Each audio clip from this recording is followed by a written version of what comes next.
Question, निम्न में से क्या संक्रमण तत्वों की विशेषता नहीं है?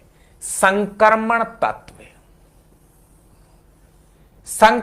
तत्वों की विशेषता नहीं है। संक्रमण तत्वों की विशेषता नहीं है।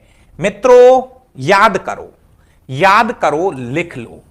जो डी ब्लॉक के तत्व होते हैं ना, डी ब्लॉक के जो तत्व होते हैं, डी ब्लॉक के जो तत्व होते हैं उनको बोलते हैं संक्रमण तत्व। क्यों भाई? क्योंकि उनका डी कक्षक अधूरा भरा होता है। मित्रों डी ब्लॉक के तत्वों को संक्रमण तत्व इसलिए कहते हैं क्योंकि उनका जो डी उपकोष होता है, जब हम इलेक्ट्रॉन भरते हैं तो डी उपकोष अधूरा भरा होता है। एक और चीज अब आपसे पूछ रहा है कि जो संक्रमण तत्व होते हैं, डी ब्लॉक के तत्वों को संक्रमण तत्व कहते हैं, तो इनकी विशेषता क्या है? ध्यान से सुनना। इनमें से अधिकांश का प्रयोग उत्प्रेरक के रूप में करते हैं। बिल्कुल लाइन सही है, अच्छे से नोट कर लीजिए। मित्रों जो संक्रमण तत्व होते हैं उनका उपयोग उत्प्रेरक के रूप में किया जाता है। उत्प्रेरक क्या होते हैं? ऐसे तत्व जो रासायनिक अभिक्रिया के वेग को, जब कोई रासायनिक अभिक्रिया होती है तो उनके वेग को कम या ज्यादा कर देते हैं। ध्यान से सुनो दोस्तों, उत्प्रेरक क्या है?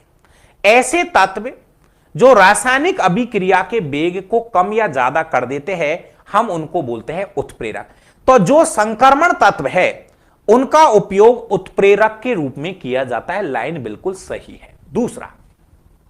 दूसरी लाइन छोड़ो, अभी तीसरी लाइन पढ़ो। लाइन ये सही है, ये सभी धातु है। मित्रों बिल्कुल सही है। जो डी ब्लॉक के तत्व है, बीच में जो डी ब्लॉक है, एस ब्लॉक, पी ब्लॉक और बीच में कौन सा ब्लॉक है? D block. तो डी ब्लॉक के जो तत्व है वो सबके सब धातु है और इनके क्वथनांक और गलनांक उच्च होते हैं। प्यारे विद्यार्थियों, संक्रमण तत्व बोले तो धातु, इनके गलनांक मतलब कितने डिग्री पे पिघल रही है कोई चीज। गलनांक का मतलब क्या है? कोई चीज कितने डिग्री पे पिघल रही है। और क्वथनांक मतलब पिघलना, और गलनांक का मतलब है क्या भाई?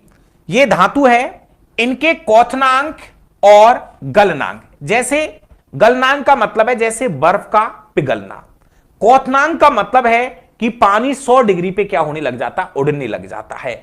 तो ये दोनों क्या होते हैं? उच्च होते हैं। सही बात है।